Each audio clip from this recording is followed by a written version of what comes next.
How to change your password on Paxful. If you want to change your Paxful password, it is very simple to do so.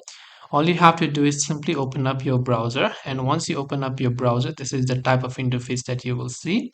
So right here you can see this option that says paxful.com. So when you're on paxful.com website and you are logged in and you want to change your password, click the profile icon from the top right, and then you want to simply go to the option called settings.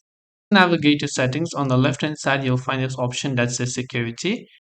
The option right over here, you'll find this little option that says change password. So under this change password section, you can see current password and new password and confirm. First, you have to simply verify with your current password, and then you simply have to enter the new password that you want to use and re-enter the new password and click the change password option to basically change your password. Now, in case you don't remember your current password, you have to reset using your email or phone number by just clicking this forgot password link that you'd be able to find right here. And this way you'll be able to go ahead and then basically change your Paxful account password. Hope this video was really helpful. If you have got any more questions, down below. Thank you for watching and see you in the next video.